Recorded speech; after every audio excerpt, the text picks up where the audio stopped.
Hi, my name is Dave, and I'm assuming you clicked on this video because you want to watch the Marvel Cinematic Universe the right way. And when I say the right way, I mean Dave's way. Not only will this be the most comprehensive MCU timeline to watch, but it is specifically designed to give you, the viewer, the best cinematic experience. Let's be honest, we all live pretty busy lives, and it would be foolish of me to tie you down into a chair and force you to watch hundreds of hours of content. Not only would that be borderline kidnapping, but you most likely lose interest somewhere along the way. So instead, we are going to break down the Marvel Cinematic Universe into digestible narrative chunks. For example, we'll start off with the Infinity Saga, kicking off with Captain America, the First Avenger, and finishing with Avengers Endgame. TV shows like Agent Carter, Agents of S.H.I.E.L.D, and Inhumans, alongside the Defenders Saga such as Daredevil, Jessica Jones, Luke Cage, Iron Fist, and The Punisher will not be included in this timeline, even though they run concurrently to the events of the Infinity Saga. If we were to include the series, it will add hundreds of hours to your viewing and break up the tone and narrative flow. So, we're going to push these series to the side and call them side quests. Once you've completed the Infinity Saga and you've fallen in love with the marvelous world of Marvel, you may choose to complete Side Quest A, the Agents of S.H.I.E.L.D. saga. Furthermore, if you desire a dark and gritty and brutally violent side of the MCU, you may decide to complete Side Quest B, the Defenders Saga. Now, if you don't have the time nor the interest to complete these side quests, that's okay too, and you may skip ahead and watch part 1 of the Multiverse Saga, starting with Loki Season 1. But I will say this, it is highly encouraged for you to complete as many side quests as you can in order for you to understand the subtle references and connections made in these films and TV shows. Hopefully by now, you'll begin to see that this timeline functions like a choose-your-own adventure, and depending on how much time and effort you want to give, it's entirely up to you. But before we begin, we need to establish some rules and disclaimers. 1. There will be spoilers. As I hold your hand and gently guide you along with the order on how to watch these films and TV shows, I will make connections from one property to the next. And 2, if it's referenced by Marvel Studios, then it is considered canon. And if another TV show or film references that reference, then that too is also considered canon. Let me explain, but before we begin, let me issue the first spoiler warning. In 3, 2, 1. Now, we know the character of Matt Murdock, whom you would have met in Side Quest B, the Defenders Saga, makes an appearance in Spider-Man No Way Home. Therefore, all the characters that are associated with Matt Murdock, such as Jessica Jones, Luke Cage, and Iron Fist, are all considered to be a part of the same universe. Furthermore, the show Cloak and Dagger makes direct connections to Luke Cage and Misty Knight, and therefore, shows such as Cloak and Dagger and Runaways are also included on this timeline. I hope that this timeline will give you the best Marvel cinematic experience possible.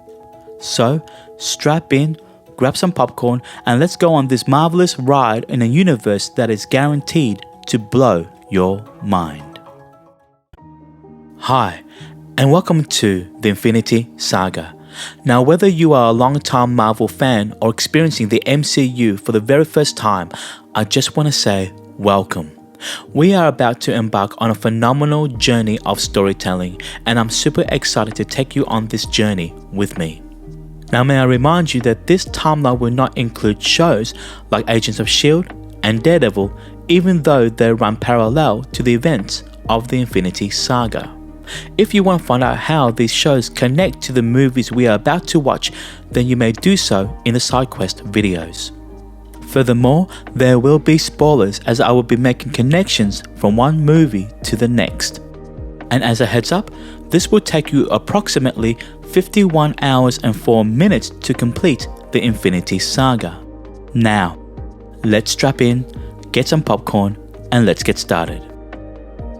First, we're going to watch Eyes of Wakanda, a show that takes us through the history of Wakanda and the War Dogs.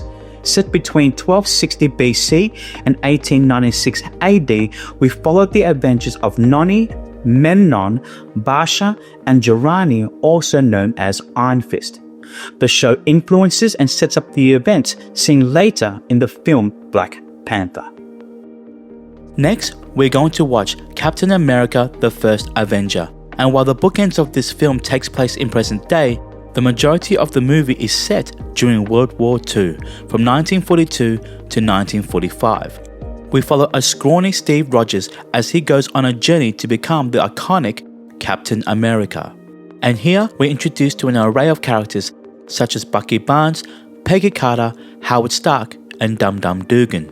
And joining this cast we have some notable villains such as Johann Schmidt, aka the Red Skull, and Arnim Zola.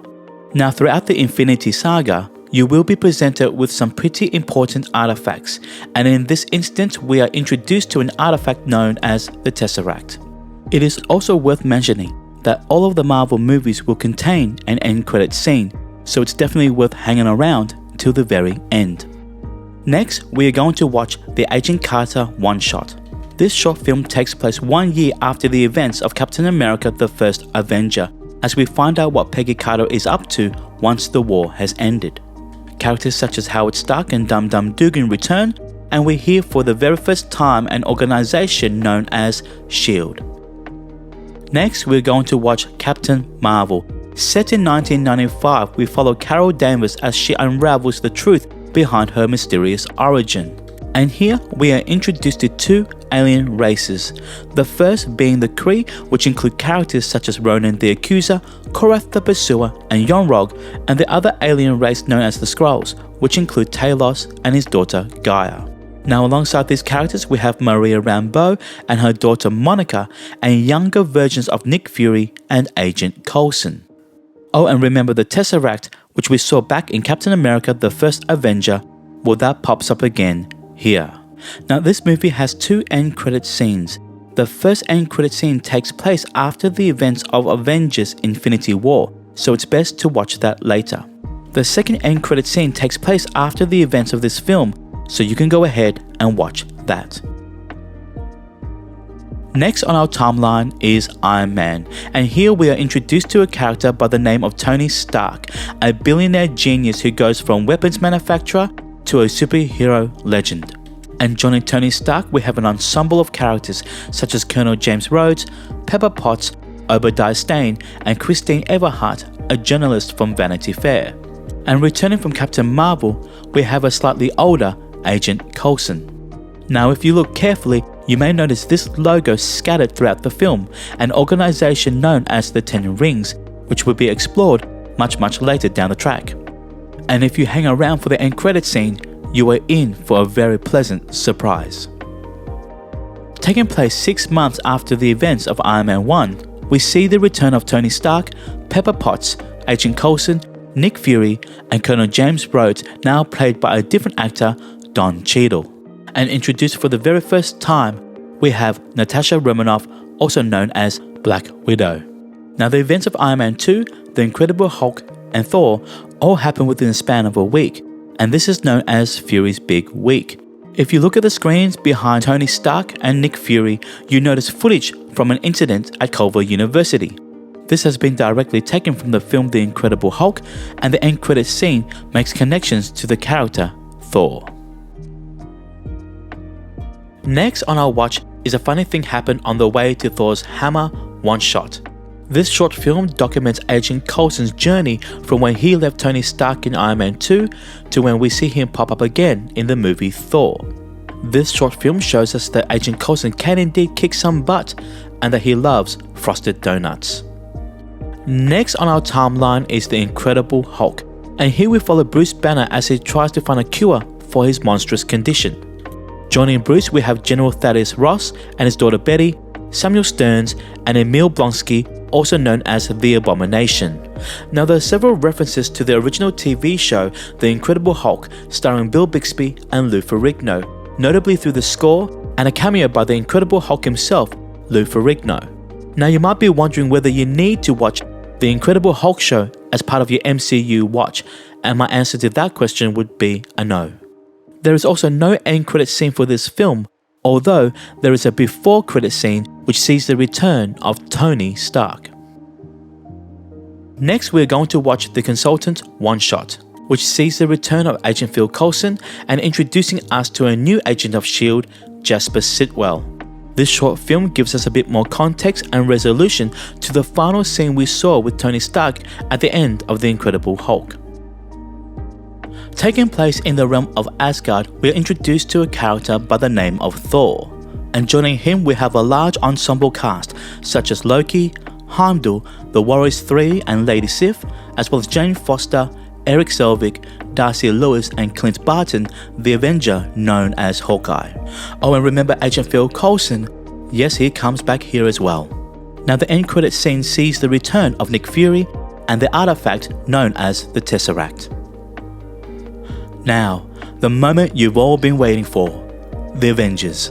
This film unites Captain America, Iron Man, Black Widow, Hawkeye, Thor and the Incredible Hulk, now played by a different actor, Mark Ruffalo, as they come together to fight the villain Loki. And returning from previous franchises, we have Nick Fury, Agent Phil Coulson, Pepper Potts and Eric Selvig, and introduced for the first time, Maria Hill. Now remember the Tesseract that we've been seeing pop up from film to film, well that makes a comeback here. And on top of that, we are introduced to a new artifact in the form of Loki's scepter.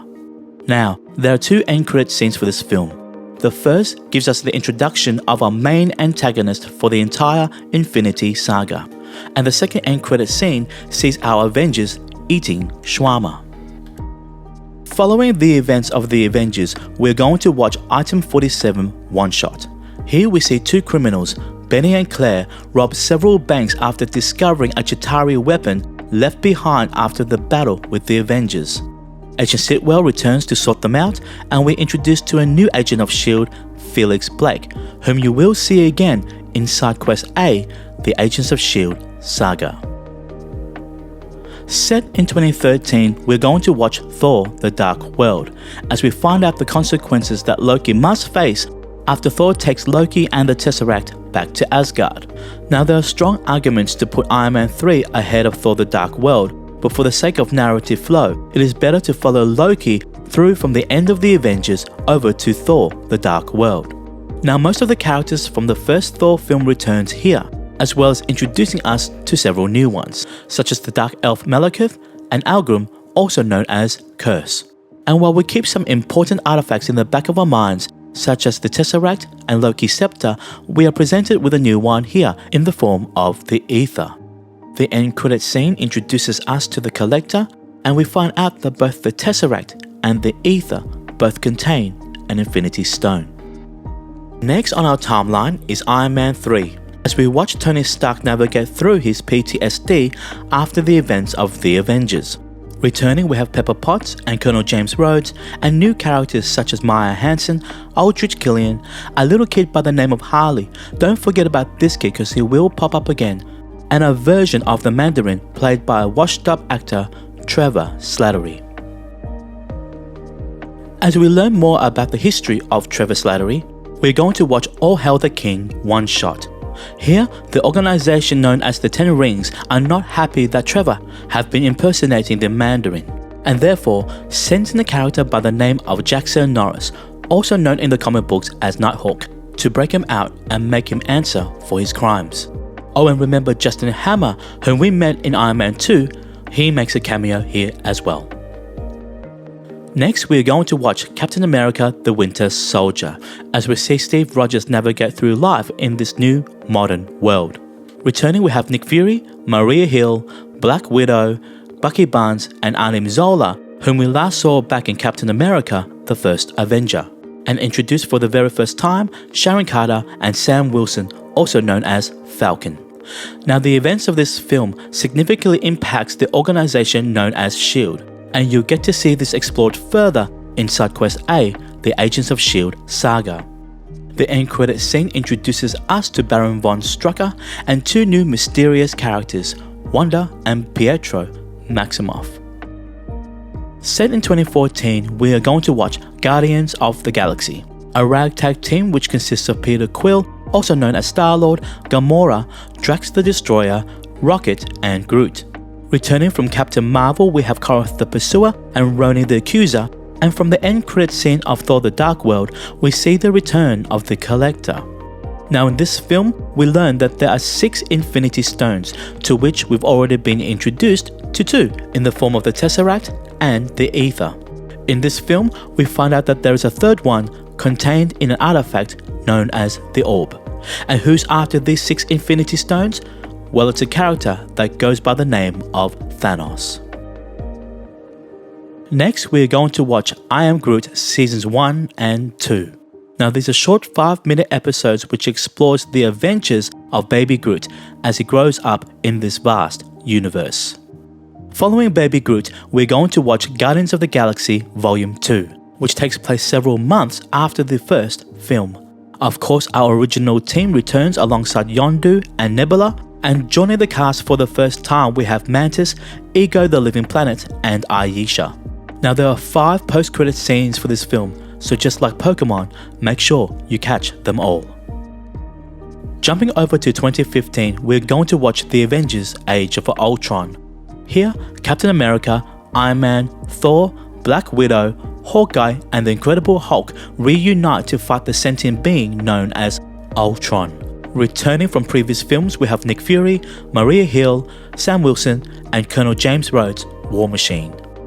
We explore further the mysterious characters of Wanda and Pietro Maximoff, as well as being introduced to new characters such as Vision and Ulysses Klaue. Now remember Loki's scepter, which we last saw at the end credit scene of Captain America the Winter Soldier? Well, that contains our 4th Infinity Stone. Next, we are going to watch WHIH Newsfront episodes 1 to 4. Now this is a web series which you can find on YouTube, which sees the return of Christine Everhart, a character whom we were introduced to back in the first Iron Man film. WHIH is an in-universe news network which reports on the MCU's current affairs, and in this instance, we see Christine report on the relief efforts after the Avengers fought Ultron in Sokovia. Episode 4 sees Christine interview a prison inmate, Scott Lang, who will later be known as Ant-Man. As Scott Lang is being released from prison, we follow him on a journey as he becomes the superhero known as Ant-Man. Here, we are introduced to Hank Pym and his daughter Hope Van Dyne, Cassie Lang, and Darren Cross, also known as Yellow Jacket. As the new Avengers facility has been relocated to upstate New York, we do get a cameo from Falcon himself. And the end credit scene takes us right up to our next film, Captain America Civil War. Next, we are going to watch WHIH Newsfront episodes 5 to 9. Here we see the return of Christine Everhart as she and her co-host discuss on whether the Avengers need to be held accountable for the destruction left behind after the events of Captain America the Winter Soldier and the Avengers Age of Ultron. We hear that President Ellis, whom we last saw in Iron Man 3, and General Ross, whom we last saw in The Incredible Hulk, have met up to discuss future plans on how to monitor superheroes. And the final episode reports on the disaster in Lagos, Nigeria, which will be explored further in Captain America Civil War. Next, we are going to watch Captain America Civil War. As the Sokovia Accords have been introduced, we see a divide in the superhero community and a sever in the relationship between Tony Stark and Steve Rogers. We are introduced to characters such as Everett Ross and Helmut Zemo, and 2 iconic Marvel characters, Peter Parker's Spider-Man and T'Challa's Black Panther. Next, we are going to watch Black Widow. Now, the entirety of this film takes place within the last half of Captain America Civil War.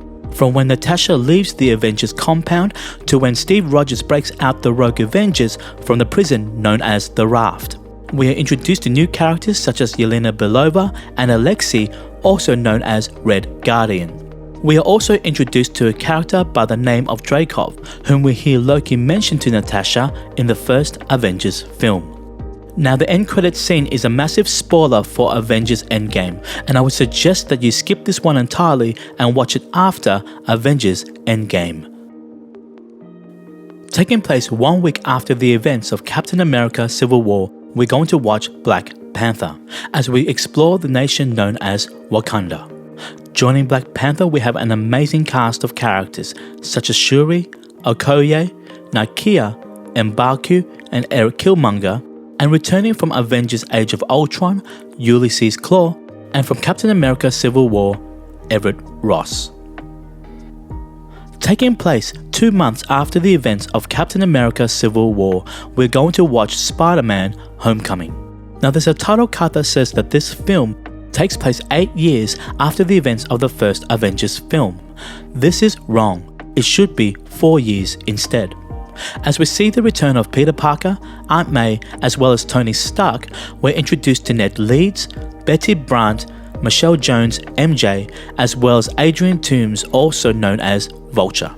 Scattered throughout the film, we have cameos from some of the most iconic Spider-Man villains, such as Mac Gargan, also known as Scorpion, 2 versions of the Shocker, and Aaron Davis, also known as the Prowler, the uncle to Miles Morales.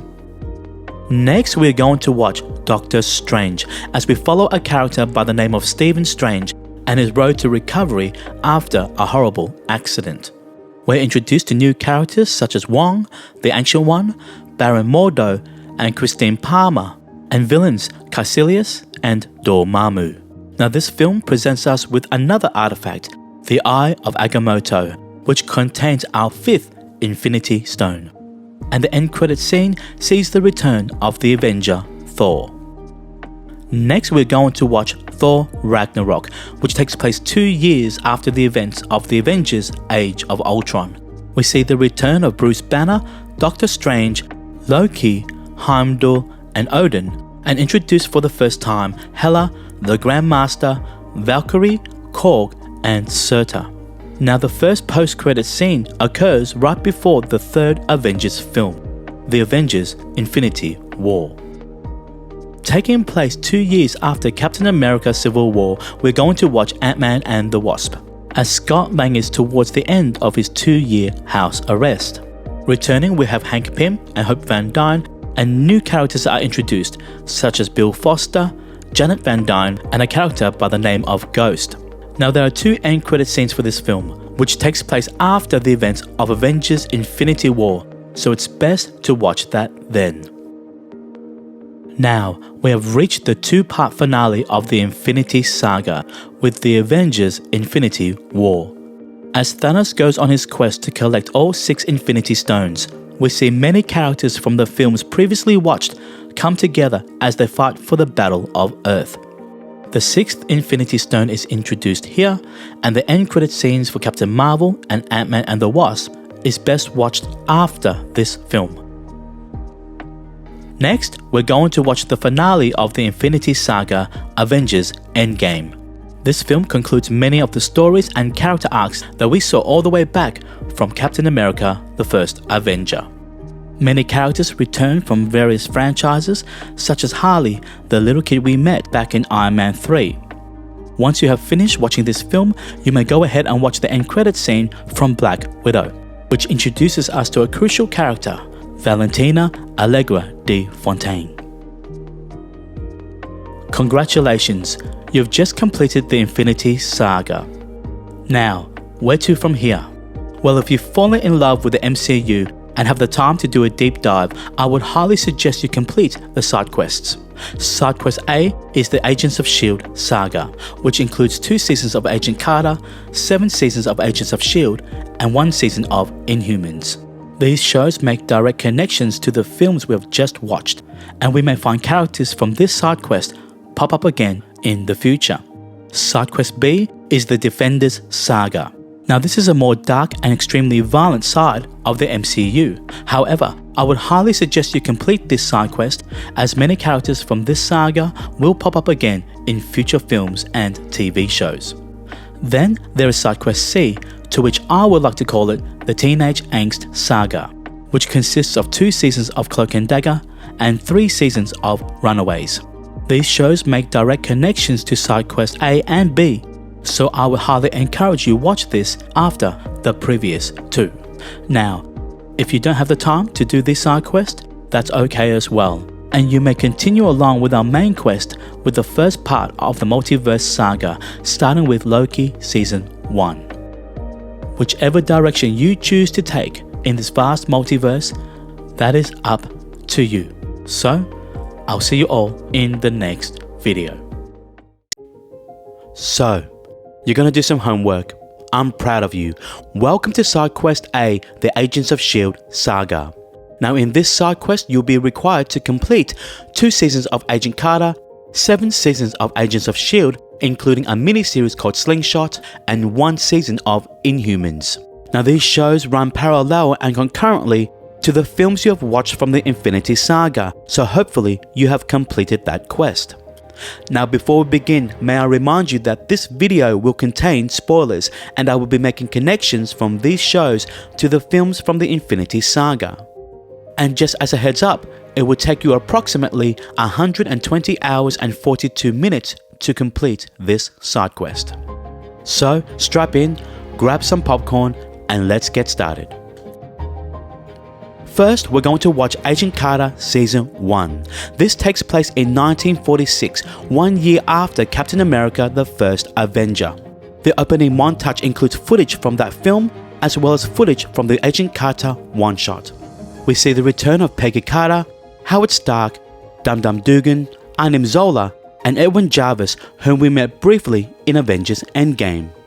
Introduced for the first time, we have Dottie Underwood, Dr. Faustus, and Anton Vanko, the father to Ivan Vanko, also known as Whiplash, whom we last met in Iron Man 2. Next, we're going to watch Agent Carter Season 2. Taking place in 1947, we see Howard Stark make Hollywood films in Los Angeles. We're introduced to a new element known as Zero Matter, also known as the Dark Force, which will be explored further in the later seasons of Agents of S.H.I.E.L.D. New characters such as Whitney Frost are introduced, and this season ends on a massive cliffhanger, which unfortunately we do not get to see what happens, as this show was not renewed for a Season 3. Taking place after the first Avengers film, we're going to watch Agents of S.H.I.E.L.D. Season 1. Now if you remember, Agent Phil Coulson was killed by Loki in that first movie. However, in this show we find out that he has been resurrected, as he leads a team which consists of Melinda May, Grant Ward, Leo Fitz, Gemma Simmons, and Skye. Now many characters from the films make cameos here, such as Maria Hill, Nick Fury, Jasper Sitwell, Lady Sif, and from Item 47 one-shot, Felix Blake. Now this show makes connections to many of the films from the Infinity Saga, so let's get into that now. Episode 1, called The Pilot, references a dangerous serum called Extremis, which was first introduced back in Iron Man 3. Episode 8, called The Well, is a direct connection to Thor the Dark World, as we see the Agents of S.H.I.E.L.D. clean up the mess made by Thor and Malekith. Episode 16, called The End of the Beginning, leads us into Captain America the Winter Soldier. And from episode 17 to 22 deals with the aftermath, as we find out that Hydra has infiltrated S.H.I.E.L.D. and that one of our agents is indeed a traitor. Next, we're going to watch Agents of S.H.I.E.L.D. Season 2, as we see the team deal with the aftermath after Hydra's infiltration and the downfall of S.H.I.E.L.D. This season introduces us to Terrigen mists that, when exposed to certain humans, triggers Terrigenesis, transforming them into Inhumans. As we see the return of our Agents of S.H.I.E.L.D., we are introduced to many characters from the comic books, such as Glenn Talbot, Kyle Crusher Creel, also known as the Absorbing Man, Cal Zabo, also known as Mr. Hyde, and Bobby Morse, also known as Mockingbird. Episode 19 sees a character by the name of Raina predict the events of Avengers Age of Ultron, as she sees metal men cause mass destruction around the world. Episodes 20 to 22 deals with the aftermath of Avengers Age of Ultron and the emergence of Inhumans. Next, we're going to watch Agents of S.H.I.E.L.D. Season 3, as we continue to explore the emergence of Inhumans. Skye, now gone by the name of Daisy Johnson, also known as Quake, mentions that people are scared of Inhumans after the events of Avengers Age of Ultron. In episode 1, Phil Coulson mentions to Fitz about the Pym Technologies disaster, making connections to the film Ant-Man. In episode 19, the Hive foreshadows the events of Captain America Civil War, saying that war is inevitable when we have billionaires creating iron suits and military men creating super soldiers. Episode 20 deals with the aftermath of Captain America Civil War, as Phil Coulson reads a newspaper article about Peggy Carter's death while watching the news about the public fallout between Tony Stark and Steve Rogers. By the end of the season, the Sokovia Accords are in full swing, and Glenn Talbot seeks to register all Inhumans, forcing Daisy Johnson, an Inhuman herself, to go on the run. Next, we're going to watch Agents of S.H.I.E.L.D. Season 4, Episodes 1 to 8. And here we're introduced to a character by the name of Robbie Reyes, also known as Ghost Rider. In Episode 5, we hear Senator Ellen Nadir mention the disturbances in Hong Kong, making reference to the final battle between Doctor Strange and Dormammu. We are also introduced to a mythical book known as the Darkhold, which will be later explored in the shows Runaways and WandaVision. And by this time of the season, the Inhumans Registration Act is in full swing. Next, we are going to watch Agents of S.H.I.E.L.D. Slingshot, a 6-part digital series based on the character of Yo-Yo Rodriguez. This show takes place after the Ghost Rider arc of Season 4.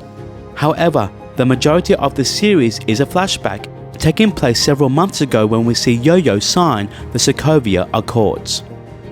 Next, we're going to watch Inhumans, as we're introduced to the royal family of Atalan. This family consists of Black Bolt, Medusa, Gorgon, Karnak, Triton, Crystal, and the teleporting dog Lockjaw. As the royal family goes from the blue side of the moon to Hawaii, they find themselves in the middle of the Inhumans Registration Act, where in Episode 6, Crystal gets questioned on whether she should be on that register. Now take note, the actor who plays Black Bolt, Anson Mount, will reprise his role again as a variant version of Black Bolt in Doctor Strange in the Multiverse of Madness. After Inhumans, we're going to watch the rest of Season 4 of Agents of S.H.I.E.L.D. from Episodes 9 to 22. Here we continue to explore advanced technologies such as artificial intelligence and the virtual reality called the Framework. By the end of the season, we see the return of Ghost Rider as he travels through a portal similar to the Sorcerer's scene in Doctor Strange. Next, we're going to watch Season 5 of Agents of S.H.I.E.L.D., where we see our agents travel to the future to the year 2091. As they make their way back to present day, we discover a new element called Gravitonium, which has transformed Glenn Talbot to the villain known as Graviton. Towards the end of the season, we hear about Thanos' assault on Earth, making connections to Avengers Infinity War. Glenn Talbot, now drunk and disillusioned on power by the Gravitonium, decides to go help the Avengers fight Thanos, and it is at this point that this show no longer connects to the MCU films. It could be possible that this event created a branch timeline, as we never hear about Thanos' snap or the disappearance of half the universe in Season 6 and Season 7 of Agents of S.H.I.E.L.D. Next, we're going to watch Season 6 of Agents of S.H.I.E.L.D., where we are introduced to time-traveling aliens called the Chronocoms. This season explores parallel universes and time travel and continues to exist outside of the main MCU narrative. Now, to conclude this side quest, we're going to watch Season 7 of Agents of S.H.I.E.L.D. The entirety of this season focuses on time travel as we see our Agents of S.H.I.E.L.D. navigate through the time stream. We see the return of Daniel Souza, who we were last introduced to in Agent Carter Season 1. As the team discovers that they are on an alternate timeline, they travel through the quantum realm back to the end of Season 6 where they defeat the Chronocoms. The finale takes place 1 year after Season 6 as we find out where each of our Agents of S.H.I.E.L.D. have ended up, making this a fitting conclusion to the Agents of S.H.I.E.L.D. saga. Congratulations, you've completed your first side quest. I hope you ate a lot of popcorn and enjoyed getting deeper into the Marvel Cinematic Universe. Now from here, I would highly suggest you complete side quest B, the Defenders Saga, as many characters from this side quest will pop up again in future films and TV shows. Of course, if you don't have the time, you may skip ahead and watch the first part of the Multiverse Saga. However, I would highly suggest that you don't skip your homework, so I'll see you in the next video. So, you want to do some more homework? I like it. Welcome to Side Quest B, the Defenders Saga. Now, just like the Agents of S.H.I.E.L.D. saga, these shows run parallel to the events of the Infinity Saga. However, unlike Agents of S.H.I.E.L.D., these shows do not make a lot of connections to the films themselves. In this side quest, you will be required to complete 3 seasons of Daredevil and Jessica Jones, 2 seasons of Luke Cage, Iron Fist and the Punisher, and 1 season of The Defenders. Now, these shows are extremely dark and extremely violent, so if you do not have the stomach to see a dude's head get smashed in by a car door, then maybe complete this side quest with one eye open while holding your best friend's hand. I cannot stress enough how important these shows are, as many of the characters from these series will pop up again in future films and TV shows. Now, before we begin, may I remind you that this video will contain spoilers, and it will take approximately 140 hours and 47 minutes to complete this side quest. Now, strap in, get some popcorn, and let's get started. First, we're going to watch Daredevil Season 1, where we're introduced to a character by the name of Matt Murdock, a blind lawyer from Hell's Kitchen. Joining him we have Foggy Nelson, Karen Page, Claire Temple, and Wilson Fisk, also known as the Kingpin. Now, this show takes place several years after the first Avengers film, calling the Battle of New York The Incident.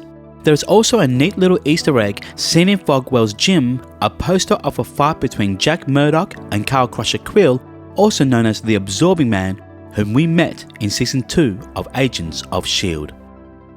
Next, we're going to watch Jessica Jones Season 1, a private investigator with superhuman strength.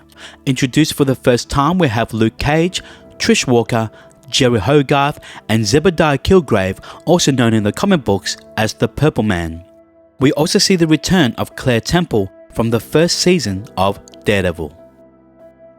Following Jessica Jones, we're going to watch Daredevil Season 2, where we see the emergence of an organization known as The Hand.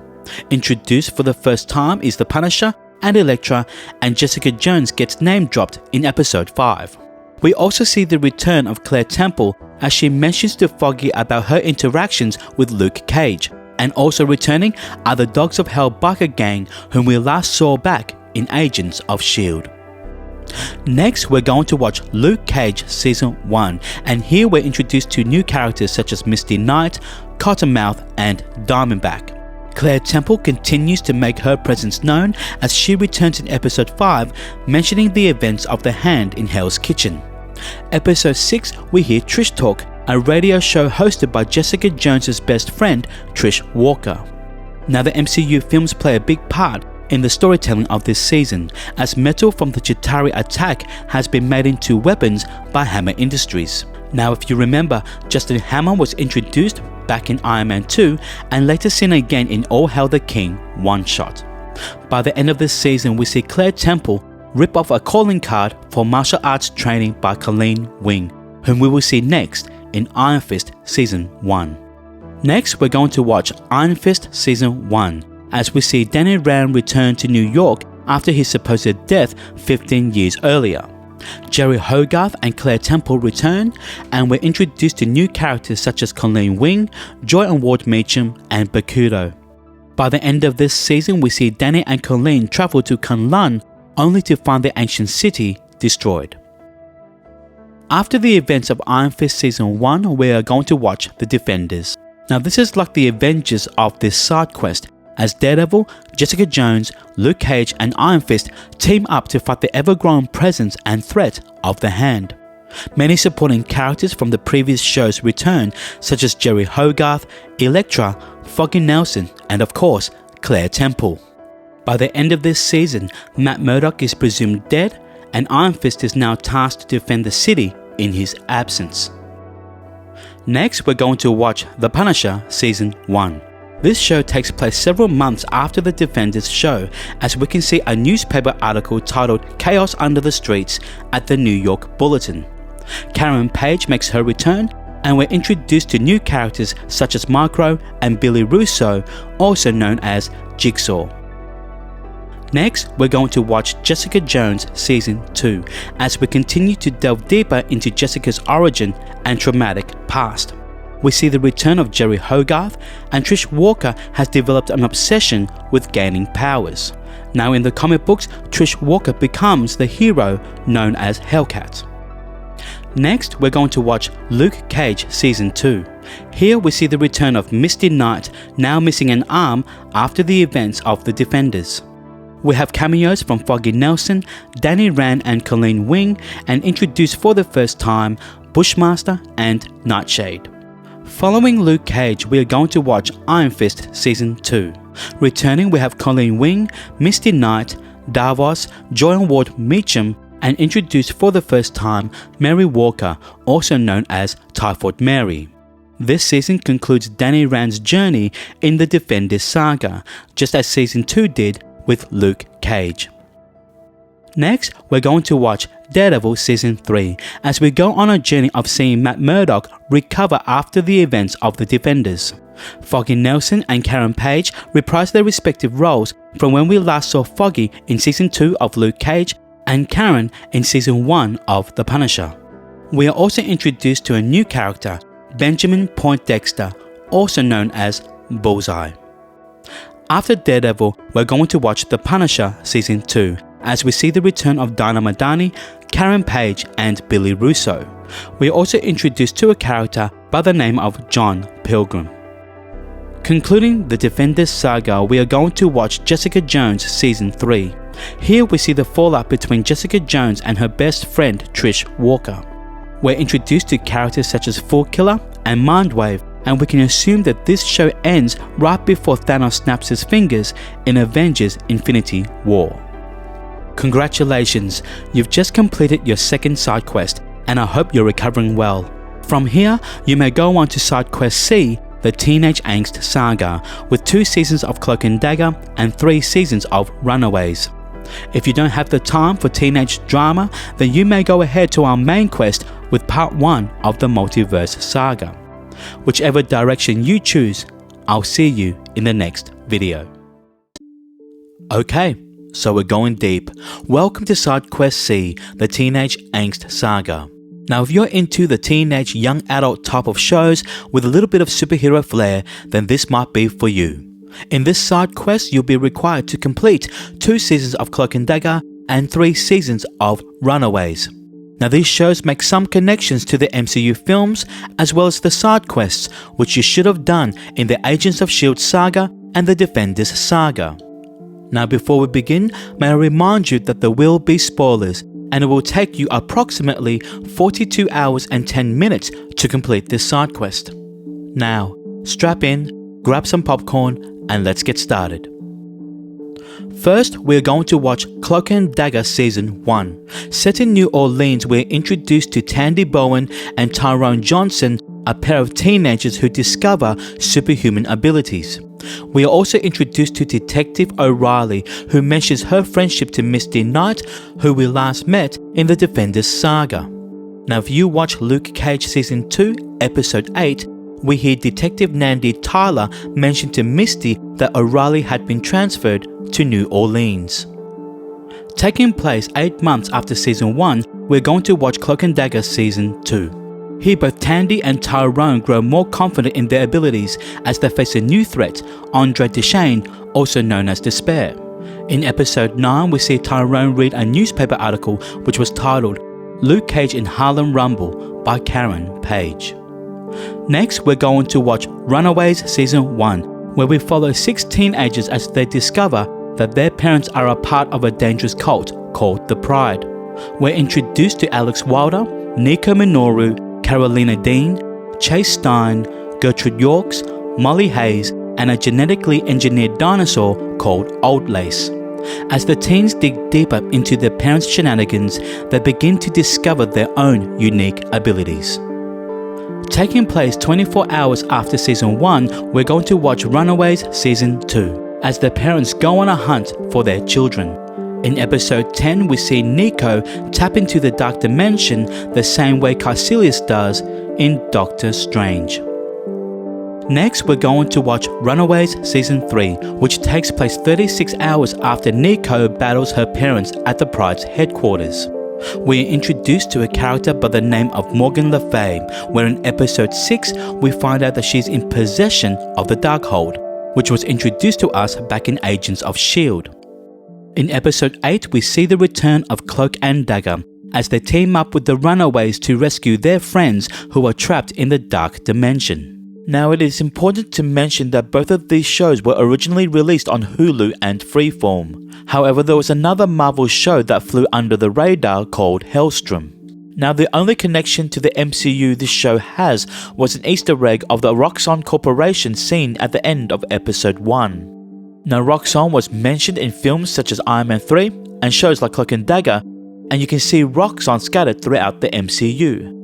The show focuses on Damon and Satana Hellstrom, and you can categorize this show in the genre of horror.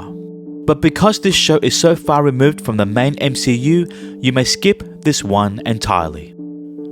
Now, if you've come this far and completed all 3 side quests, may I take this time to congratulate you and say, well done. I hope that you've enjoyed this era of the Marvel Cinematic Universe.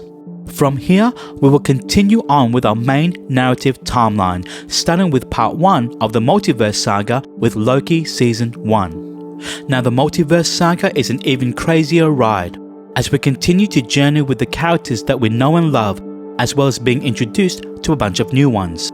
We will be jumping between timelines and universes as we explore Fox's X-Men universe and Sony's Spider-Man universe, and I can't stress enough how important these side quests will be. So, I hope you are ready, and I'll see you in the next video. Hi, welcome to part 1 of the Multiverse Saga. Now, if you've just come from the side quest videos or from the Infinity Saga video, I hope that you've enjoyed the journey so far. Now, the Multiverse Saga is a lot more complex and less straightforward, as you will be required to jump between universes and timelines. So what I've done is I've broken the Multiverse Saga down into digestible narrative chunks. And if you watch the videos in the following order, hopefully you'll be able to catch all the Easter eggs and references made between the films and TV shows. Let me break it down. We are going to start with this video, part 1 of the Multiverse Saga, starting with Loki Season 1 and finishing with Eternals. We're then going to change universes and complete Side Quest D, the Fox's X-Men Saga. Now, it's super important that you complete this side quest, as many characters from the X-Men universe will pop up again in future MCU films. We are then going to complete Side Quest E, the Marvel Legacy Saga, where we will watch films made outside of Marvel Studios such as Fantastic Four, Daredevil, Elektra, Blade and The Punisher. We are then going to complete Side Quest F, the Marvel Animated Series Saga. Now, if you want to catch all of the Easter eggs and musical cues seen in shows such as Ms. Marvel and films such as Spider-Man Across the Spider-Verse, then this side quest is recommended.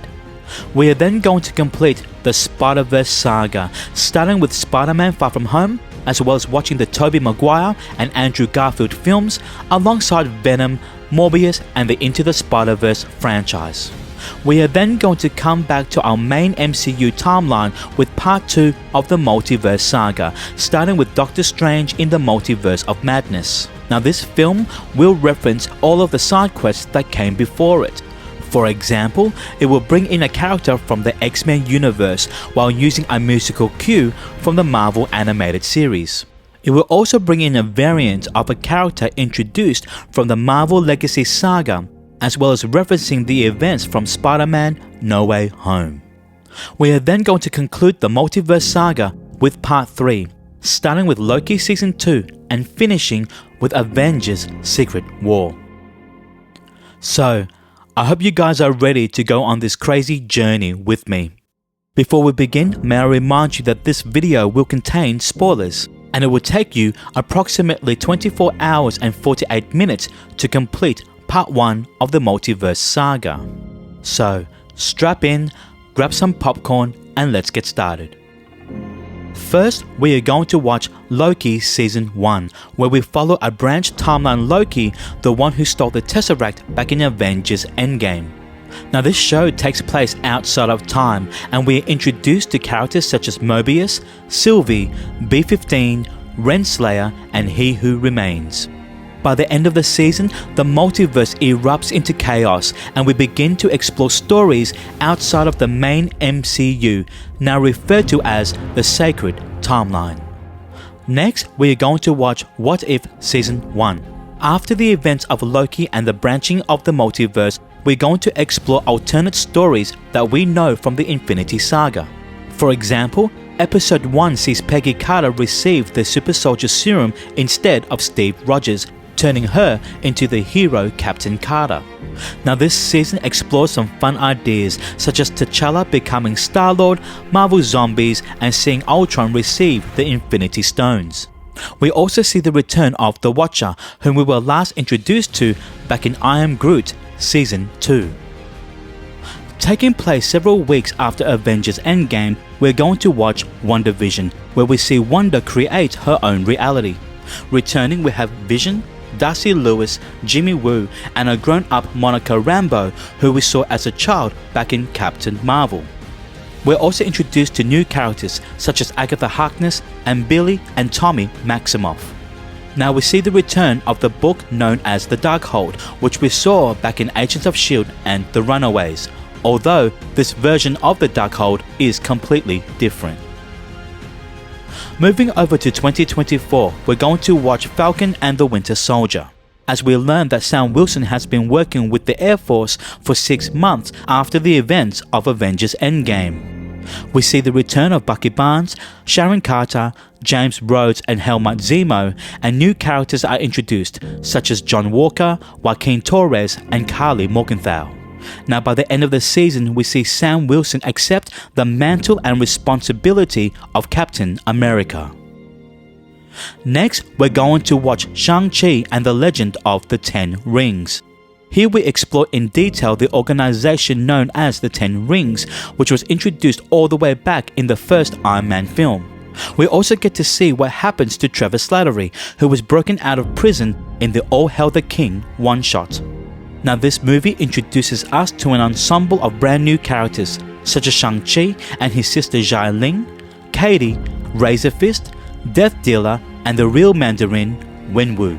We get a great cameo fight between Wong and the Abomination, whom we last met in The Incredible Hulk, and the end credit scene sees the return of Bruce Banner and Captain Marvel. Next, we're going to watch Eternals. Now this might seem like an unusual placement, as Ajak in the film mentions to Icarus that Thanos' snap took place 5 years prior, which should place this film in the year 2023. However, it's a little unusual that there has been no acknowledgement of a celestial coming out of the ocean outside of an Easter egg seen in She-Hulk. Nevertheless, this film is quite standalone, as we are introduced to 10 godlike beings known as Eternals, and we explore the history of the Celestials and the universe. The end credit scene teases the origin of Dane Whitman's Black Knight, and we are introduced to Thanos' brother, Star Fox. Now, we are going to take a bit of a pause. Keep in mind, we are currently in the year 2024 in the Marvel Cinematic Universe timeline. From here, we're going to travel the multiverse and complete Side Quest D, the Fox's X-Men Saga, where we will be introduced to characters such as Wolverine, Deadpool, Professor X and Magneto. I can't stress enough how important this side quest is, so please do your homework and I'll see you in the next video. Hi, welcome to Side Quest D, the Fox's X-Men Saga. Now after the events of Loki Season 1 and the expansion of the multiverse, we can now explore stories and adventures outside of the sacred timeline. Now do note, we will not be watching these X-Men films in chronological order, as 20th Century Fox struggled with the idea of continuity. So to give you the best cinematic experience, we're going to get to know the original cast of X-Men first, before going back in time to watch X-Men First Class. Now the reason why we're doing this is to give cameos such as Wolverine, seen in X-Men First Class, more impact, and by the time you get to X-Men Days of Future Past, you will know all of the characters involved in that film. Now I can't stress enough how important this side quest is, as many characters from this side quest will pop up again in our main quest films. Now before we begin, may I remind you that this video will contain spoilers, and it will take you approximately 25 hours and 53 minutes to complete this side quest. So strap in, grab some popcorn, and let's get started. First, we're going to watch X-Men Origins Wolverine as we follow a young James Howlett as he manifests his mutant abilities. We also get to see how the metal known as adamantium gets bonded to his skeleton. This film introduces us to a large ensemble cast, such as his half-brother Victor Creed, also known as Sabretooth, William Stryker, Silver Fox, Remy LeBeau, also known as Gambit, the Blob, a young Scott Summers, and a very unusual version of Deadpool. Now this film does contain a couple of end credit scenes, so make sure you hang around till the very end. Taking place in the not too distant future, we're going to watch X-Men. Here, we continue to follow Wolverine as he encounters more mutants.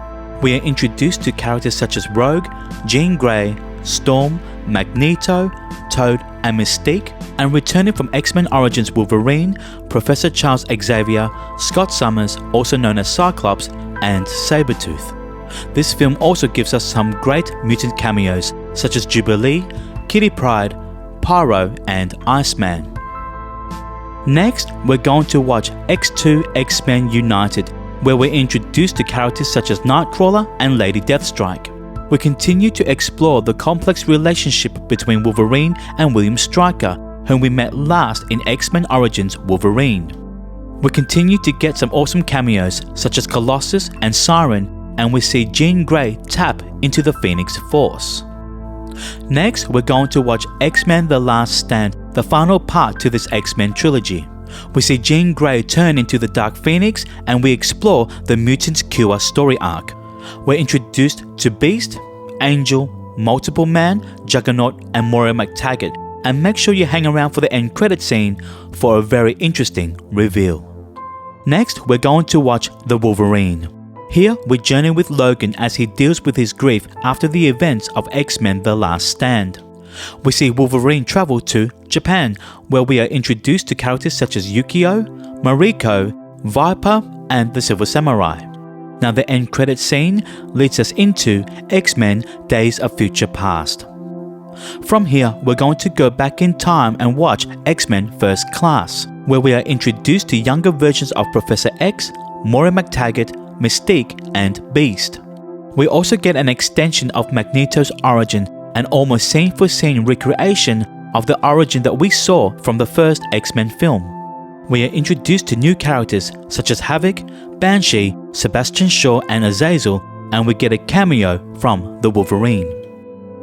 Next, we're going to watch X-Men Days of Future Past. Not only is this a sequel to X-Men First Class, but an extension of the end credit scene that we saw in The Wolverine. This film brings together the original X-Men cast from the X-Men trilogy, as well as the new cast that we've just met in X-Men First Class.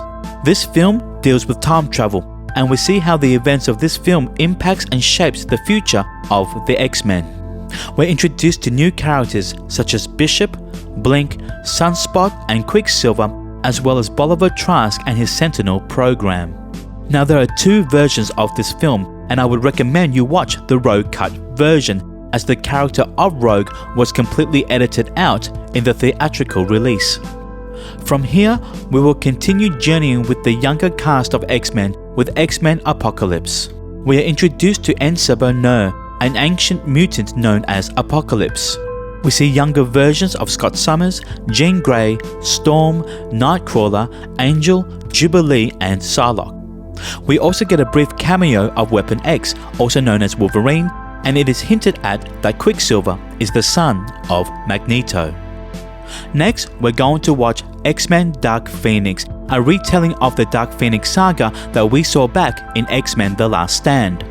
We are introduced to an alien race known as the Dabari, and we get a great cameo from the mutant known as Dazzler. Now this film marks the end of this particular X-Men series.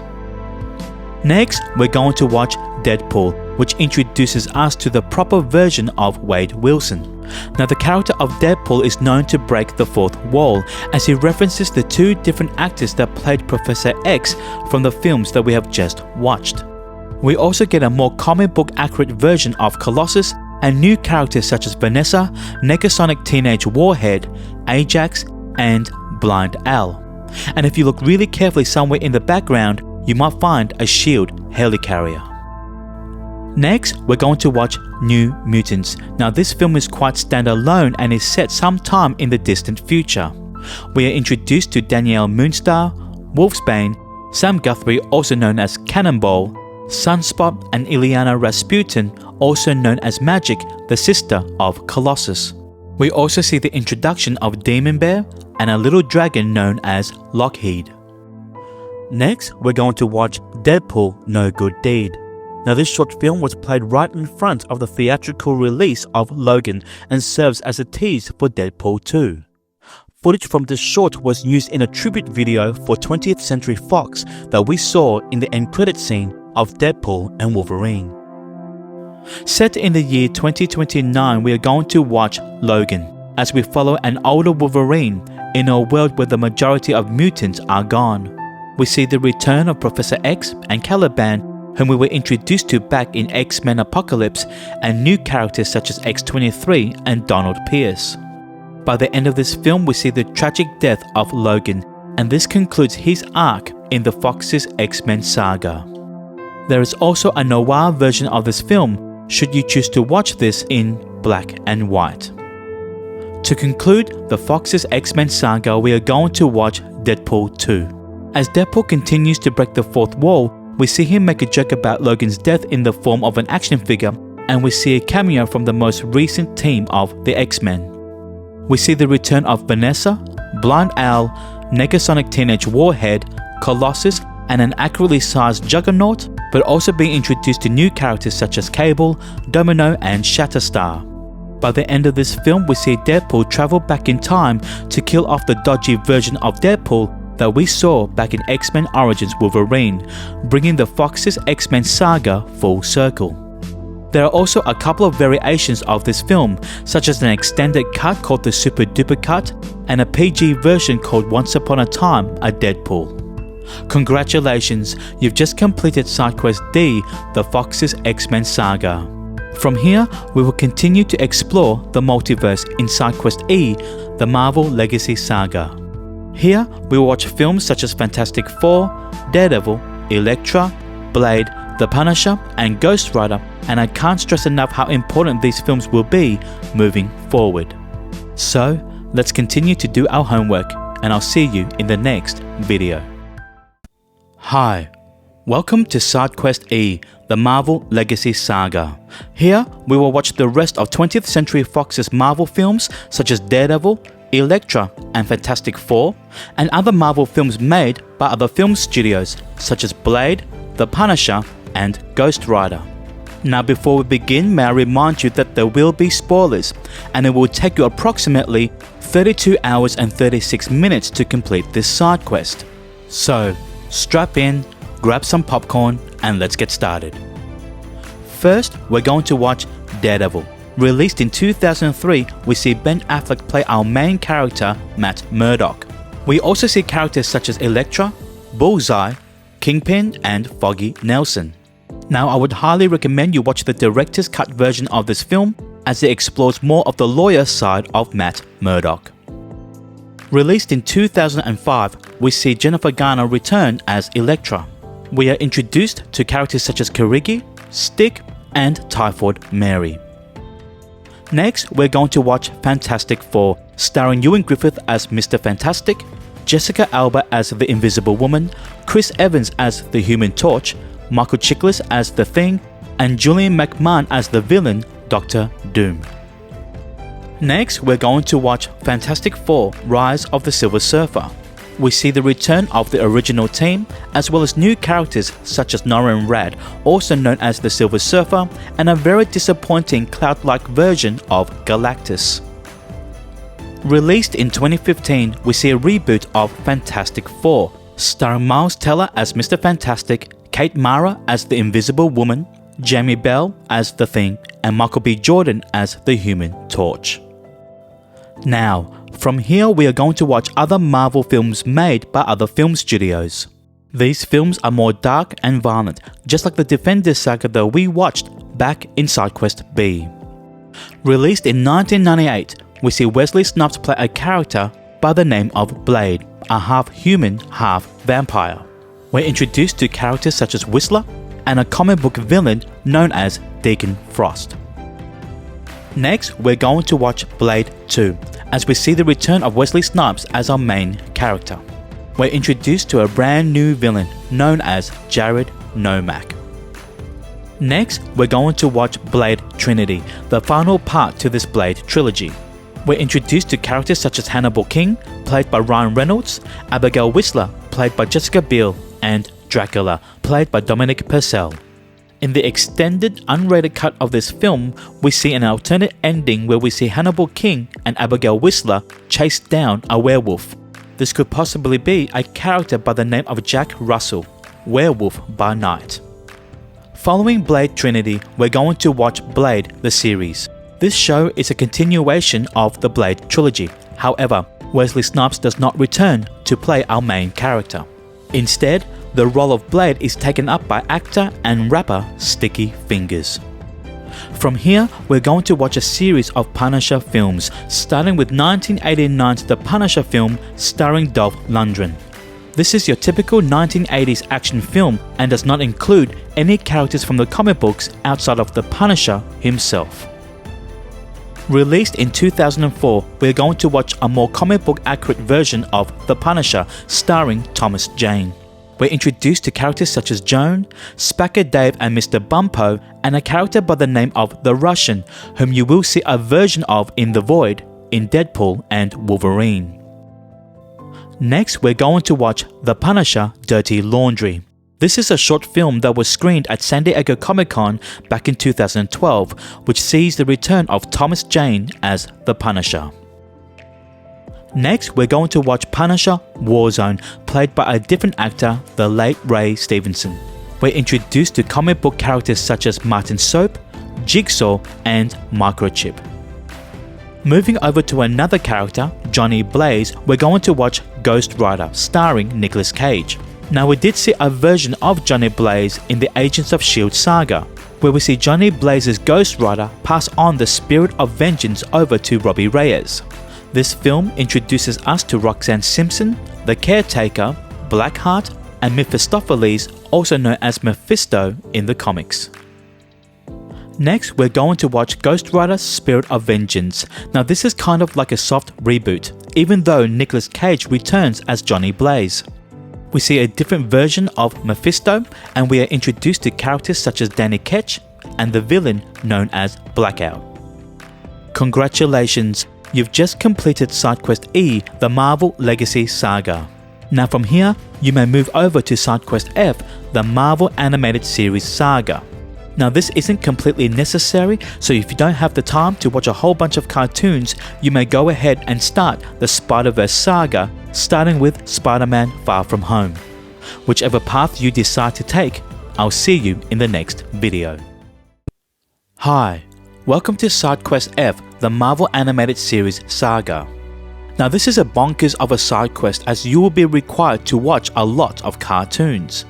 But if you want to catch all of the Easter eggs and references made in future films and TV shows, then this side quest is recommended. So what's included in this video? First, you will be required to watch the 90s X-Men animated series. Now the theme song for this show will be heard again in films such as Doctor Strange in the Multiverse of Madness and shows like Ms. Marvel and Season 3 of What If. Not only that, but Marvel Studios continued on with this show with X-Men 97. Now X-Men 97 is not included in this video, as that show is just too good to put in a side quest. So you will be watching that later in part 3 of the Multiverse Saga. Then, we're going to watch a collection of Spider-Man animated shows in preparation for Spider-Man Across the Spider-Verse. Now, Spider-Man Across the Spider-Verse references Spider-Man No Way Home, the Tobey Maguire and Andrew Garfield Spider-Man films, Venom, as well as all of the other versions of Spider-Man that you will see in this side quest. As you can see, all of these shows and movies are all connected. Now before we begin, may I remind you that there will be spoilers, and how long will this take? I have absolutely no idea. So strap in, grab some popcorn, and let's get started. First, we're going to watch 5 seasons of the X-Men animated series. Not only is the theme song iconic to 90s kids, but the show portrays the X-Men and X-Men related characters perfectly from the comic books. We explore stories such as the Phoenix and Dark Phoenix Saga, Days of Future Past, and the Legacy Virus arc. Next, we're going to watch 3 seasons of the 1960s Spider-Man animated series. Yes, the one with the famous Spider-Man theme song. Now the animation style is quite simple and basic, and we're introduced to villains such as Green Goblin, Dr. Octopus, and Mysterio. Next, we're going to watch 5 seasons of the 90s Spider-Man animated series. This show is set in the same universe as the X-Men animated series, so expect to see some of the X-Men appear in this show. This series includes some of the most iconic stories from the comic books, such as the Clone Saga and Secret Wars. Taking place on Counter-Earth, we're going to watch Spider-Man Unlimited. Here, Spider-Man goes on a mission to save John Jameson as he finds himself in an alternate world ruled by animal and human hybrids created by the High Evolutionary. Now the High Evolutionary will be a character explored further in Guardians of the Galaxy Volume 3.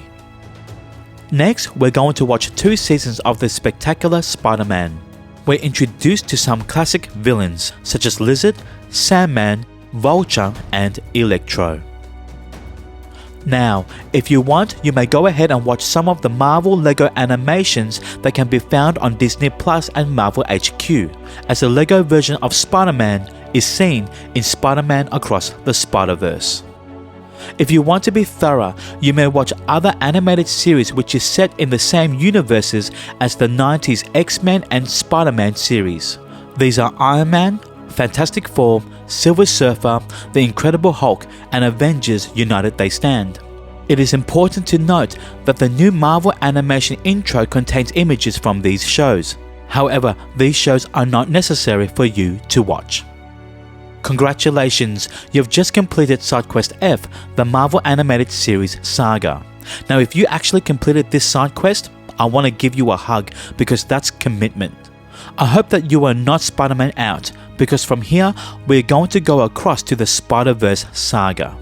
So let's continue to push through, and I'll see you in the next video. Hi, welcome to the Spider-Verse Saga. In this video, we are going to watch all of the Spider-Man and Spider-Man related films as one narrative structure. We are going to start with our main MCU sacred timeline, starting with Spider-Man Far From Home, and then jumping between multiverses to explore Tobey Maguire and Andrew Garfield's Spider-Man universe, as well as the Tom Hardy's Venom universe. Now, films such as Madam Web and Kraven the Hunter are not included on this timeline, as there are no properties linked to the MCU that makes references to these films. Now, before we begin, may I remind you that there will be spoilers, and it will take you approximately 27 hours and 18 minutes to complete this side quest. So, strap in, grab some popcorn, and let's get started. Set in our main MCU timeline, we are going to watch Spider-Man Far From Home. This film takes place 8 months after the events of Avengers Endgame, placing this film in the year 2024. We're introduced to Quentin Beck, also known as Mysterio, and we see the return of Nick Fury and Maria Hill. It is revealed, however, that both Nick Fury and Maria Hill are the shape-shifting Skrulls Talos and his wife Soren, whom we met all the way back in Captain Marvel. By the end of this film, the identity of Spider-Man has been revealed to the public. Next, we're going to watch the first 5 episodes of The Daily Bugle, which you can find on YouTube. Now, these are short 30-second social media clips that connects to the events of Spider-Man Far From Home. Now, we're going to jump across the multiverse and watch Tobey Maguire's Spider-Man. In this universe, we're introduced to Mary Jane Watson, Aunt May, Harry Osborn, J. Jonah Jameson played by the same actor we saw in Spider-Man Far From Home, and Norman Osborn, also known as the Green Goblin. Next, we're going to watch Spider-Man 2, where we are introduced to Dr. Otto Octavius, also known as Dr. Octopus, and other comic book characters such as John Jameson, also known as Man-Wolf, and Dr. Kurt Connors, also known as the Lizard. We also hear a lady singing the theme song to the 1960s Spider-Man animated series. To conclude Tobey Maguire's Spider-Man trilogy, we are going to watch Spider-Man 3. Here, we are introduced to characters such as Sandman, Venom, and Gwen Stacy, and we see Harry Osborn's turn to the new Goblin.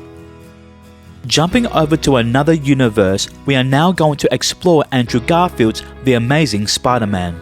In this universe, we are introduced to Gwen and Captain George Stacy, Peter Parker's parents, Richard and Mary Parker, as well as Dr. Kurt Connors, also known as the Lizard.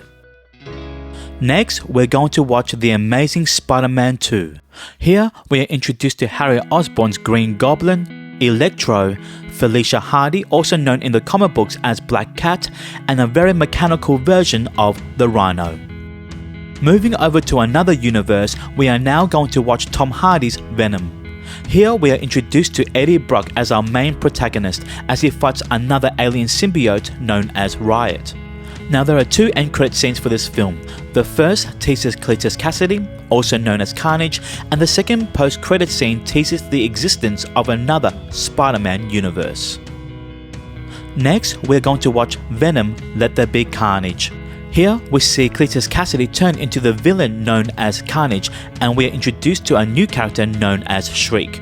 Now, the end credit scene sees a mysterious spell take place, bringing Eddie Brock and Venom into our main Marvel sacred timeline, as Venom watches the Daily Bugle's report on the revealed identity of Spider-Man, which we saw all the way back in Spider-Man Far From Home.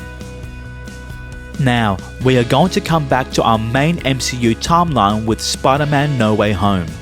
This film picks up immediately after Spider-Man Far From Home, when Mysterio revealed the identity of Spider-Man. In his desperate attempt to reverse the damages done, Peter Parker seeks the assistance of Doctor Strange, wherein a fumbled spell brings over characters from other universes such as Dr. Octopus, Green Goblin, Sandman, Electro, and the Lizard. And don't forget, the Tobey Maguire and Andrew Garfield Spider-Man also make an appearance. We see the return of Matt Murdock, whom we met all the way back in Side Quest B, the Defenders Saga. Now, in order to stop other multiversal characters from entering our main timeline, Doctor Strange casts a spell that makes the world forget who Peter Parker really is.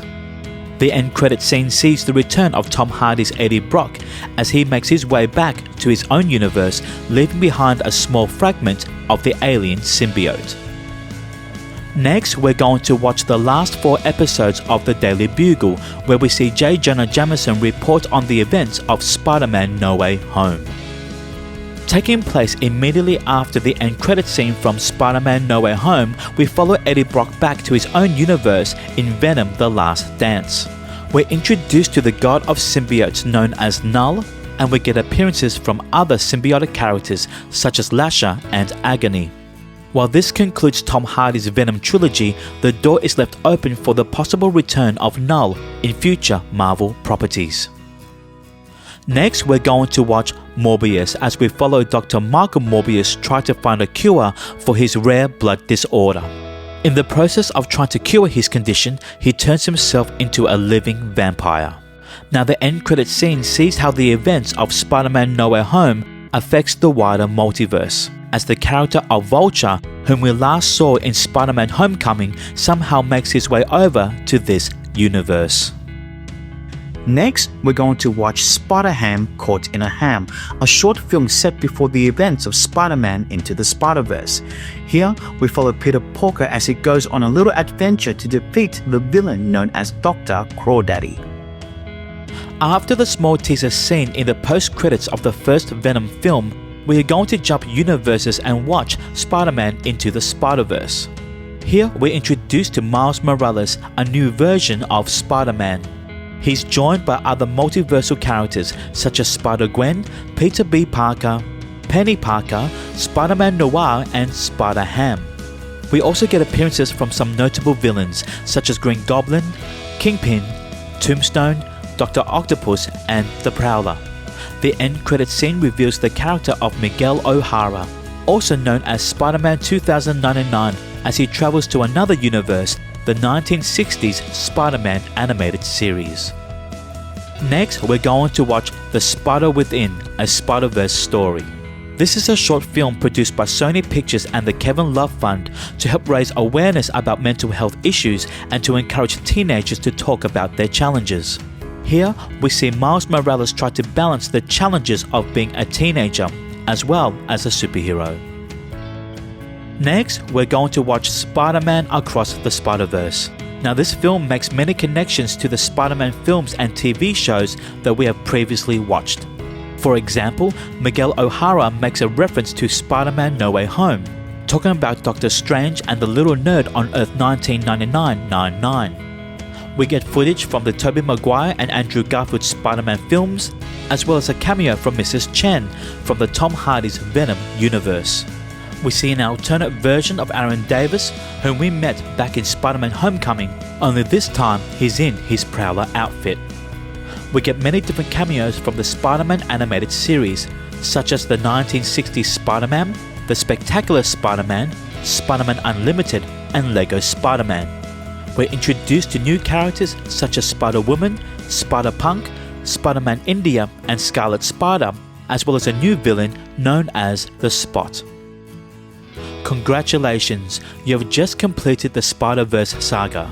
Now from here, we are going to go back to our main MCU timeline and complete part 2 of the Multiverse Saga. I hope you are ready to continue on with this journey, so I'll see you in the next video. Hi, welcome to part 2 of the Multiverse Saga. Now in this video, we're going to come back to our main MCU sacred timeline as we continue to journey with characters that we know and love, such as Doctor Strange, Hawkeye, Nick Fury, and Thor. Along the way, we're going to meet some new characters such as Moon Knight, She-Hulk, and Ms. Marvel. Now before we begin, may I remind you that there will be spoilers, and it will take you approximately 48 hours and 20 minutes to complete part 2 of the Multiverse Saga.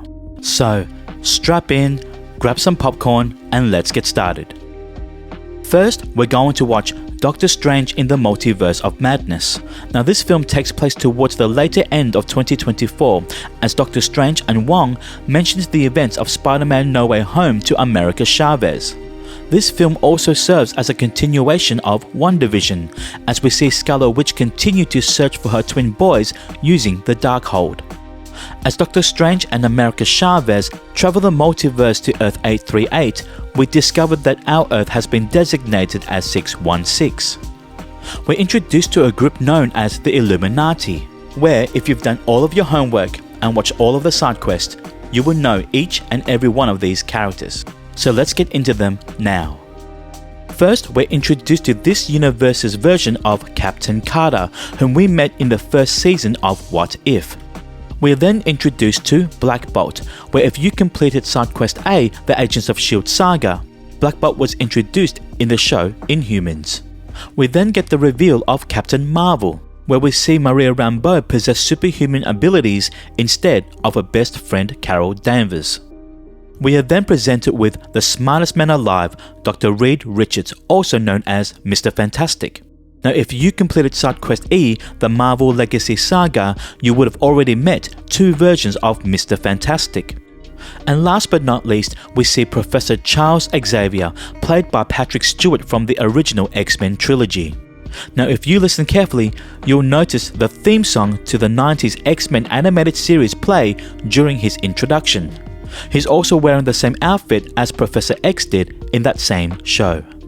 By the end of the movie, we learn about the event known as Incursions, the colliding of two universes, and the end credits scene reveals the character known as Clea, the niece of Dormammu.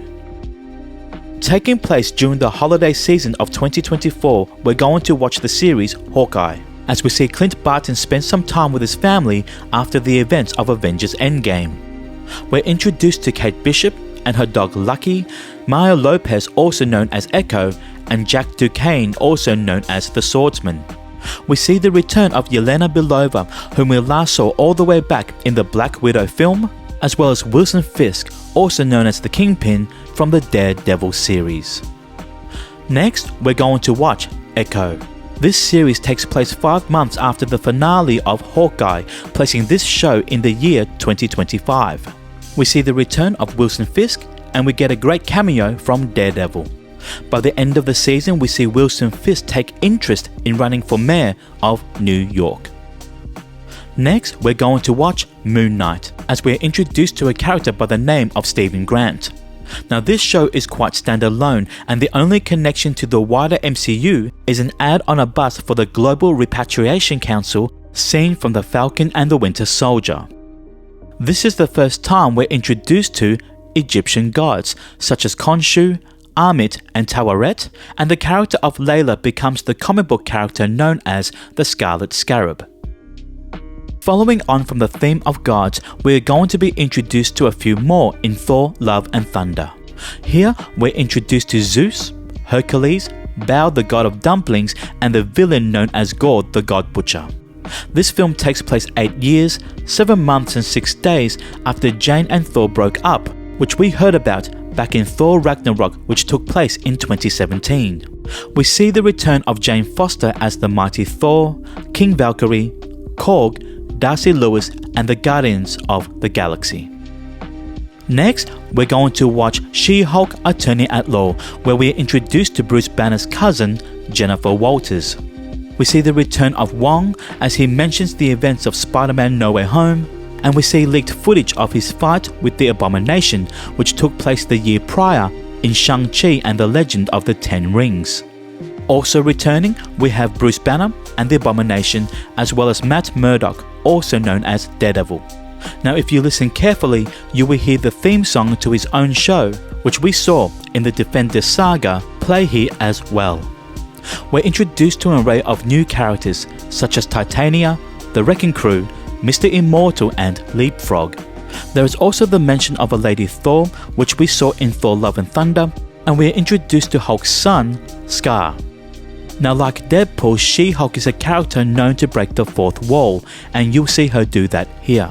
And blink and you'll miss it, but we finally get an acknowledgement of a Celestial coming out of the ocean, which we saw back in Eternals. Now, the next 3 properties, Ms. Marvel, Black Panther Wakanda Forever, and Ant-Man and the Wasp Quantumania, all share a common thread, which is Scott Lang becoming a celebrity. In Ms. Marvel, we are introduced to Kamala Khan, where she recounts the events of Avengers Endgame through her extensive research, listening to Scott Lang interviews. We're introduced to a new artifact in the form of a bangle, which grants Kamala Khan special abilities. We're presented with new characters such as Kamran and Red Dagger, and by the end of the season, it is revealed that Kamala is a mutant. Now, if you listen carefully, you will notice the 90s X-Men animated series theme song play during this reveal. Now, the end credit scene sees the return of Captain Marvel, which will be explored further in the film The Marvels. Taking place in 2025, we are going to watch Black Panther Wakanda Forever, which takes place 1 year after the death of King T'Challa. We see the return of Shuri, Okoye, Nakia and Everett Ross, and returning from Black Widow and the Falcon and the Winter Soldier, Valentina Allegra de Fontaine. We're introduced to new characters such as Namor and Ironheart, and we get 2 neat Easter eggs seen on a news scroll on CNN, which talks about New Asgard signing treaties, which we saw in Thor Love and Thunder, and Scott Lang promoting his new book, Look Out for the Little Guy. Next, we're going to watch Ant-Man and the Wasp Quantumania, as we see Scott Lang promoting his new book by reading it to a group of children. We see the return of Hank Pym, Hope and Janet Van Dyne, as well as Cassie Lang, who later becomes the hero known as Stature. We see a variant of He Who Remains from Loki Season 1 in the form of Kang the Conqueror.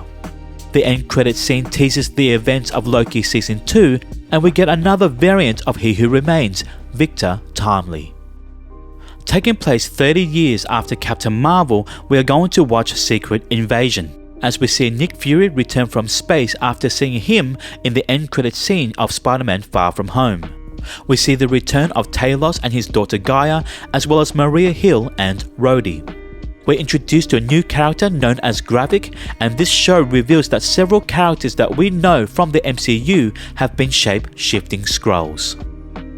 Following Nick Fury from Secret Invasion and from the end credit scene of Ms. Marvel, we're going to watch The Marvels.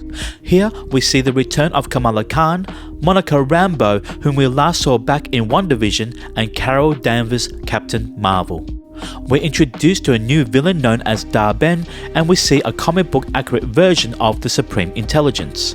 By the end of this film, Monica Rambeau finds herself in an alternate universe, where we are introduced to the X-Man known as Beast, played by the same actor Kelsey Grammer that we saw from the original X-Men trilogy. Next, we're going to watch Ironheart. After spending some time with the Wakandans in Black Panther Wakanda Forever, we see the return of Riri Williams with a new Ironheart suit. Throughout the show, we hear name drops of Kaecilius and Dormammu, and we are introduced to new characters such as Natalie, Ezekiel Stane, The Hood, and Mephisto. Next, we're going to watch Werewolf by Night, an hour-long special which focuses on the character of Jack Russell, also known as Werewolf by Night. We get the introduction of Elsa Bloodstone and Man-Thing, and while this special presentation was originally released in black and white, you may also watch this in colour. Taking place during the Christmas season of 2025, we're going to watch Guardians of the Galaxy Holiday Special. We see the return of the Guardians of the Galaxy from when we last saw them in Thor Love and Thunder, and you'll notice that Groot has now grown a little bit bigger. Concluding the Guardians of the Galaxy trilogy, we're going to watch Guardians of the Galaxy Volume 3. Set in 2026, we learn about the tragic origin of Rocket, and we are introduced to new characters such as the High Evolutionary and Adam Warlock. We see the return of Ayesha, and by the end of the film, we get a very different team of Guardians. Taking place 3 years after the events of WandaVision, we're going to watch Agatha All Along. As Agatha breaks free from Wanda's spell, we see her and her coven unlock the mysteries of the Witch's Road. We're introduced to Billy Kaplan, also known as Wiccan, as well as the entity known as Death. Congratulations, you've just completed part 2 of the Multiverse Saga. Now we are going to take a bit of a break because you've just watched a lot of content. But whenever you're ready, you may go ahead and start part 3 of the Multiverse Saga, starting with Loki Season 2. So, I'll see you all in the next video. Hi, and welcome to part 3 of the Multiverse Saga. Now in this video, we will start off with Loki Season 2 and finishing with Avengers Secret Wars as we come to the conclusion of the Multiverse Saga. Now before we begin, may I remind you that there will be spoilers. So, strap in, grab some popcorn, and let's get started. First, we're going to watch Loki Season 2. Now this show picks up immediately after Season 1, but because the show takes place outside of time, you can watch this a little bit later. Now this show expands upon the end credit scene that we saw in Ant-Man and the Wasp Quantumania, and also references the defeat of Kang from that same film. We see the return of Mobius, Sylvie, B-15, Renslayer and Miss Minutes, and we're introduced to a new character called Ouroboros. By the end of this season, Loki becomes the god of stories as he holds the entire multiverse together in the form of the Yggdrasil tree. Next, we're going to watch What If Season 2 as we continue to explore stories from the multiverse. We're introduced to Kahori, a brand new character specifically created for this show. By the end of the season, the Watcher reveals to Captain Carter the multiversal tree, which we saw at the end of Loki Season 2. Next, we're going to watch X-Men 97. Now this is a continuation from the original 90s X-Men animated series, so you may consider this to be a Season 6. We see characters such as Forge use the mystic arts like we see in Doctor Strange, and we catch a glimpse of the Watcher. Now if you did a naughty and skipped the Marvel animated series side quest, then by watching this show will give you a better understanding of characters such as Gambit and Storm, who will pop up again very soon. Set in the year 2024 in the Fox's X-Men universe, we're going to watch Deadpool and Wolverine. This film takes place after Loki Season 2 as we hear the TVA no longer prunes branches of the timeline. Now, if you've done your homework and completed Side Quest D and Side Quest E, then there should be no surprises here. We see the return of many legacy characters, such as Elektra, Blade, X-23 and the Human Torch from the Fantastic Four films. We finally get to see Channing Tatum play the character Gambit, whom you should be familiar with after watching X-Men 97. We also get a comment about the many actors who've played the Punisher, where if you've done your homework you would know that there's been 4 actors who've played that character. Not only are we introduced to new characters such as Cassandra Nova, Lady Deadpool and Dogpool, but we see variants of characters from these legacy films, such as the Russian from the Thomas Jane Punisher film, Bullseye from Ben Affleck's Daredevil, as well as Sabretooth, Toad, Lady Deathstrike, Azazel and Juggernaut from the Fox's X-Men saga. Jumping over to another multiverse, we're going to watch Your Friendly Neighborhood Spider-Man, a reimagining of Peter Parker's Spider-Man story. We are reintroduced to Nico Minoru, whom you would have met in the Runaways show, and we catch a glimpse of the Watcher in the final episode. We're introduced to brand new characters such as Norman and Harry Osborn, as well as Amadeus Cho. Next, we're going to watch the 3rd and final season of What If, as we conclude the stories of Captain Carter and the Watcher. We're introduced to another original character called Birdie, as well as Storm, the Goddess of Thunder, voiced by the same actress Alison Seeley Smith, who voiced Storm in the X-Men animated series and X-Men 97. And if you listen carefully, you will hear the same X-Men theme song. Next, we're going to watch Marvel Zombies. This show takes place 5 years after the zombie episode seen in Season 1 of What If. We are reintroduced to characters such as Kamala Khan, Riri Williams, Kate Bishop, Shang-Chi, Yelena Belova, Red Guardian and much more. And debuting for the very first time to the MCU, Blade. Next, we're going to watch Season 1 of Daredevil Born Again. Now, this show starts off in 2025 after Matt Murdock's appearance in She-Hulk Attorney at Law. It then jumps forward 1 year later to 2026 and then finally moves over to 2027 when Wilson Fisk becomes Mayor of New York on New Year's Eve. We see the return of Karen Page, Foggy Nelson, Vanessa Fisk, Benjamin Poindexter, also known as Bullseye, Frank Castle's Punisher, and Jack Duquesne, whom we saw in the Hawkeye series.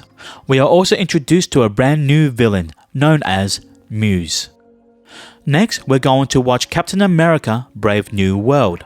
Here we see the return of Sam Wilson as Captain America, Joaquin Torres as the new Falcon, and Samuel Stearns as the leader, whom we met all the way back in The Incredible Hulk. We finally get an acknowledgement of the Celestial coming out of the ocean, which we saw in the Eternals film. It is within this Celestial that we discover the new metal known as adamantium. We're introduced to the Red Hulk, and from the Serpent Society, Sidewinder and Copperhead. Set on Earth 828, we're going to watch Fantastic Four First Steps. Introducing us to Marvel's first family, we have Reed Richards' Mr. Fantastic, Sue Storm's Invisible Woman, Johnny Storm's The Human Torch, and Ben Grimm's The Thing. We are also introduced to Shalabar's Silver Surfer, Galactus, and Mole Man. The end credit scene takes place 4 years after the film's finale, introducing us to the villain known as Doctor Doom. Following the events of Captain America Brave New World, we're going to watch Thunderbolts.